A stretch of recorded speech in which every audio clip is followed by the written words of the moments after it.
The process of trying to live morally and fairly and openly and in community with other people is a lifelong process.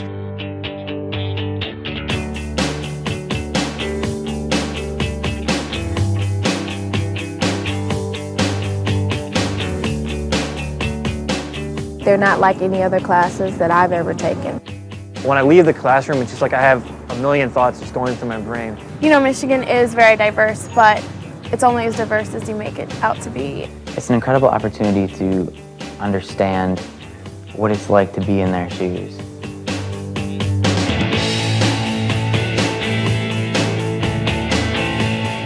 It's been a frustrating class because I never realized so many things that I didn't know or couldn't articulate. Oh, I think it's one of the best things I've done on campus, if not the best. It's such a unique experience. That's why I took it twice. As I said earlier, you can't learn this from a textbook. You have to really experience it, be part of it. And having a greater understanding of why people feel the way they do on certain issues. This is something that you won't see on TV.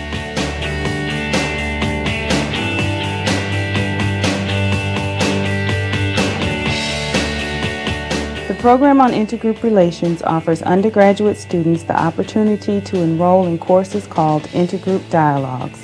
These courses bring together students of two or more different social groups. A dialogue may be between members of two races, or between women and men, or between persons of different religions or sexual orientations. A key component of dialogue is a focus on understanding rather than on debate or argument.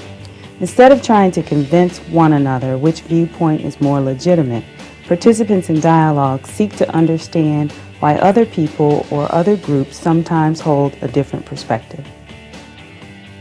The participant in intergroup dialogue is often surprised because, in contrast to traditional classes at the university, dialogue feels very experiential. You're doing exercises, you're talking to each other.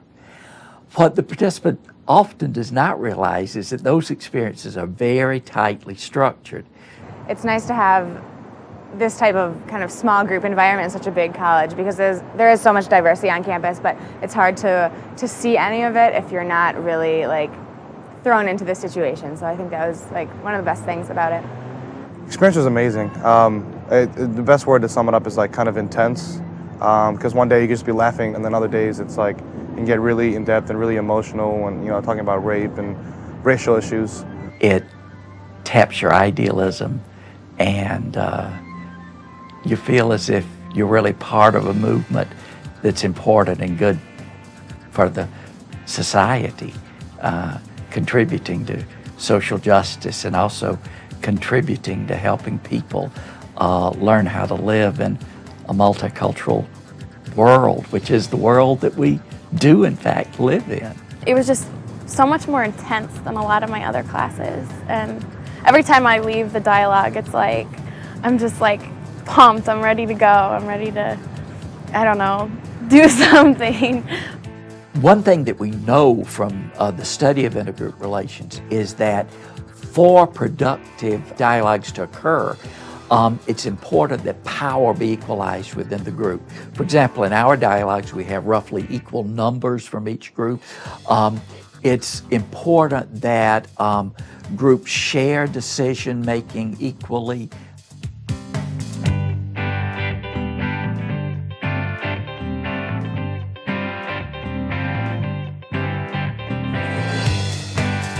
Intergroup dialogue is a four-stage process in which we begin by group beginnings or getting to know each other, where students come together and start to learn the process of what dialogue is.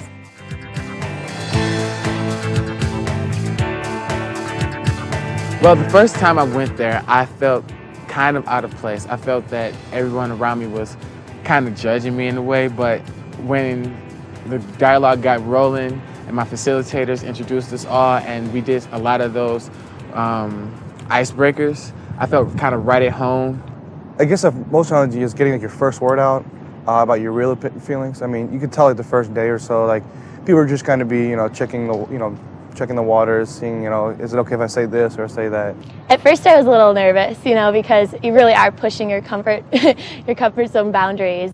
Just being completely honest with complete strangers. I think that's probably the most difficult thing that I've had to deal with, in that they aren't going to necessarily, you know, judge me about what I'm saying. They're just going to listen to it and, you know, go off that. I absolutely loved it just because everyone was so respectful.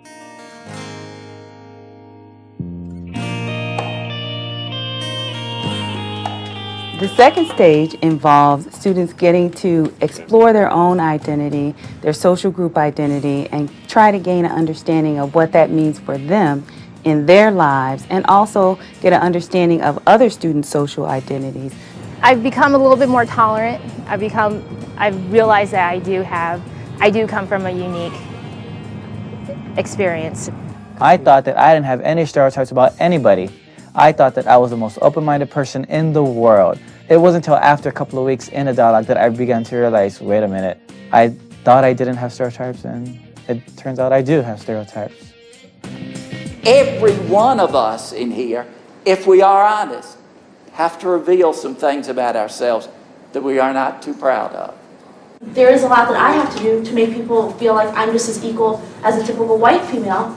And I feel like that kind of makes me mad when people say, well, I don't want to give, I don't want to give. When I've had to give too. But it's not so people can be like, well, okay, you know, I accept you. I mean, I don't care if they don't accept me, but they have to understand and respect me.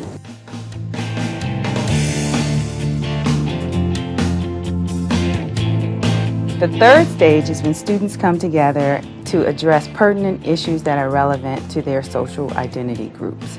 Oftentimes, this is the phase in which most conflict occurs. Participants discuss current issues and learn to manage conflict as part of the process of communicating across difference.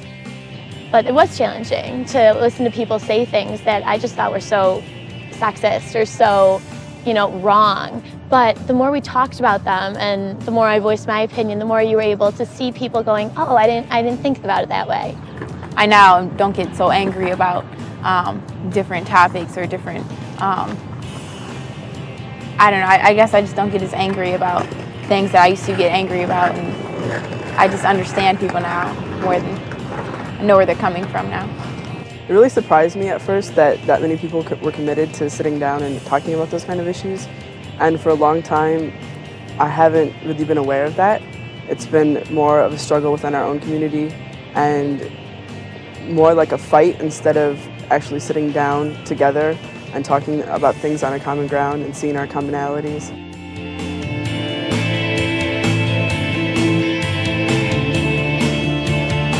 And so our fourth phase is about learning to take action, whether that's personal action or whether that's action with others, to build alliances or to build coalitions among and across groups to build a more socially just society. In our classes here at the university, you learn so much about inequality in society and different problems that we face. I think it kind of just gives you an opportunity to actually do something about it. And I saw a change inside of me. I saw a change in some of the people around me. And I thought, you know, that's like pretty great, and that's pretty cool that we can do that here at school, and we can like experience this together and then come out like being like stronger together and being stronger as individuals. And I've just learned a lot of things this semester from different people that I would have never otherwise talked to on campus. And now I just feel like I have all these friends that I would have never otherwise been brought to so closely.